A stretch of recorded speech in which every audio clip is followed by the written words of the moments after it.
A pergunta é: o evangelho apócrifo de Judas afirma que foi Jesus que pediu para Judas traí-lo, mesmo não sendo a vontade de Judas, para dar veracidade às antigas profecias.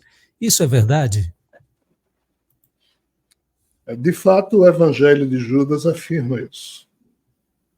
Mas isso não é, entre aspas, tido como verdade, porque não há registro nos anais espirituais de nada nem parecido com isso. Há registro de outras histórias sobre Judas, e aqui a gente precisa entender que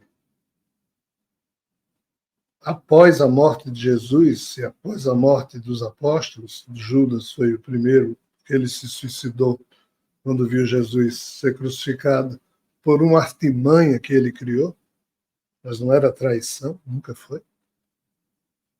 Então, os seguidores de Judas, que sabiam que a história não tinha sido aquela, eles terminaram criando um núcleo que não aceitava as pregações oficiais que dos evangelhos de Marcos, Mateus e Lucas começaram a ser produzidos, isso cerca de 20, 30 anos depois da morte de Jesus. Os primeiros evangelhos, Mateus, Marcos e Lucas, só foram escritos 20, 30 anos depois da morte de Jesus. O de João, uns 50 anos depois da morte de Jesus. Então, demorou-se bastante. Nesse meio tempo aqui, vários grupos que defendiam isso, aquilo, surgiram e eram destruídos e voltavam a surgir. E assim, surgiu um grupo que defendia o fato de que Judas era o único apóstolo lúcido dos 12, porque Jesus, ao escolher os 12 apóstolos, escolheu 11 homens simples lá da chamada Galileia, né? Eram pescadores, não eram homens cultos, mas Judas foi o único que era judeu de sangue azul, entre aspas, da Judéia. Os judeus da Galileia, da Samaria, eram considerados de quinta categoria. Da Judéia, era judeu sangue puro. Judas Iscariote era de lá. Então, Judas ele era tremendamente respeitado, só que tinha um ego muito grande. É isso que se fala na espiritualidade. Mas ele nunca foi um traidor. Ele apenas tinha absoluta certeza que Jesus iria ser o Messias violento, o rei dos judeus, nos termos em que foi profetizado pelos profetas do Antigo Testamento. E vivia enchendo o saco de Jesus para descobrir qual dia Jesus ia se apresentar ao mundo usando os seus superpoderes e humilhando os romanos e blá, blá, blá, blá, blá, blá, criando o Império de Judeus para assim fazer cumprir a promessa que o Espírito de Jesus teria feito ao Criador de levar os humanos de novo para o seu controle que ele havia perdido desde os tempos de Adão e Eva.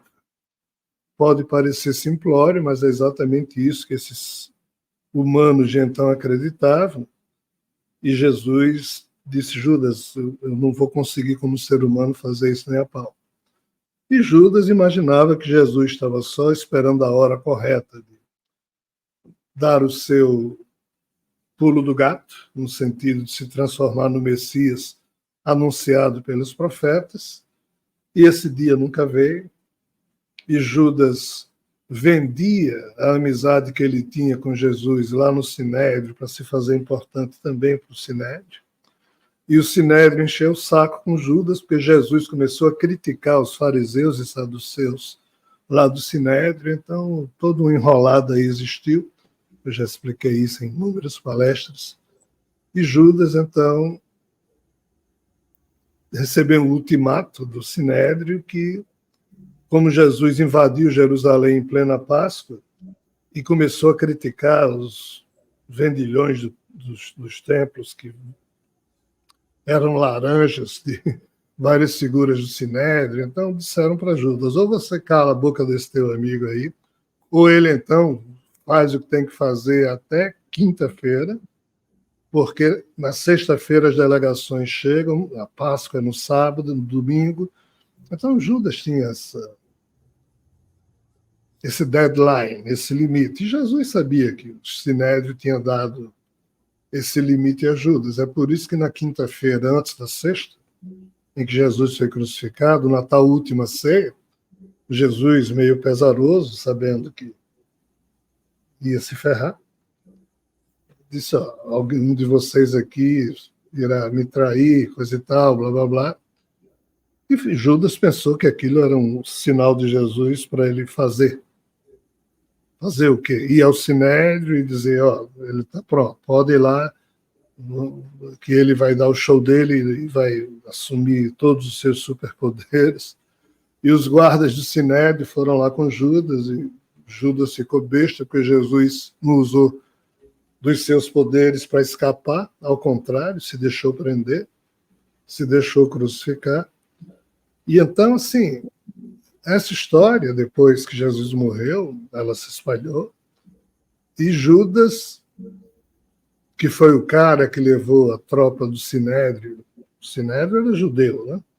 Para prender Jesus, só no outro dia o Sinédrio entregou Jesus a Pôncio Pilatos, a autoridade romana. Então, assim, essa história se esclareceu lá na frente. Aí o grupo de seguidores de Judas começou a se unir a um outro grupo de gnósticos chamados setianos.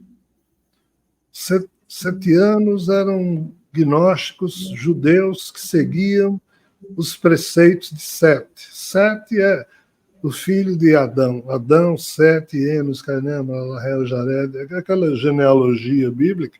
Sete é o segundo, que não se submeteu a Javé. Então, os setianos da época de Jesus também não queriam se submeter a Javé. E a turma de Judas se juntou aos setianos, porque queria recontar a história de Judas. E aí a coisa complicou tudo. Por quê? Porque o termo Barbelo Gnóstico Setiano surgiu nessa época, e Barbelo seria quem? O Deus verdadeiro, não o Javé maluco, o Deus amalucado dos judeus, mas Barbelo seria o tal pai e mãe amantíssimo. Né?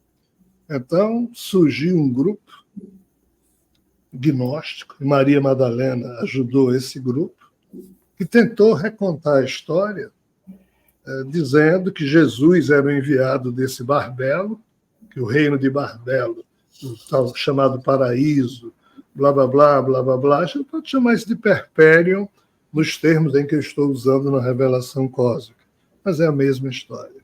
Então, no âmbito dessa história, a turma, além de inocentar Judas, terminou exagerando um pouco, e resolveram dizer que o que Judas fez foi a pedido de Jesus. Aí começaram, para justificar isso, começaram a deformar a história e apresentaram justificativas pueris, prosaicas, que não batem com os fatos e não há registro nos anais da espiritualidade.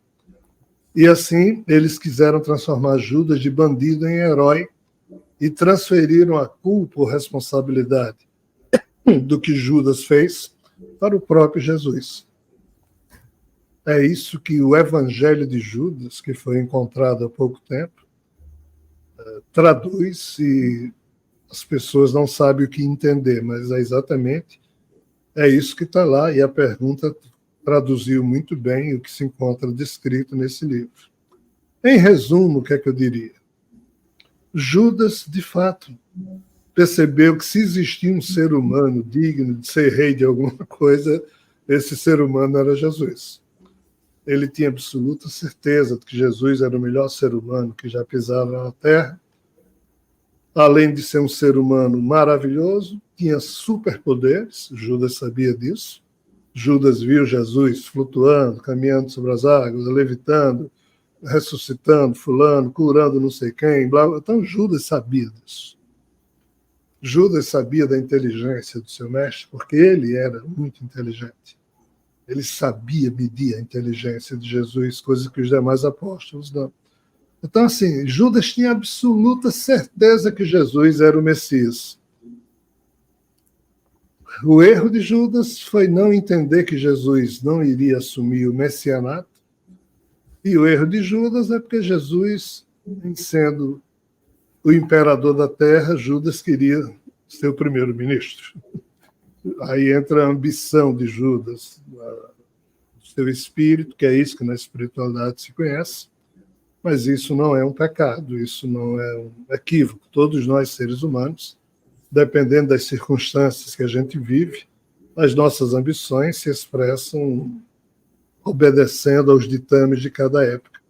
Judas apenas teve, entre aspas, o azar de viver essas circunstâncias, mas Judas nunca quis sacanear Jesus.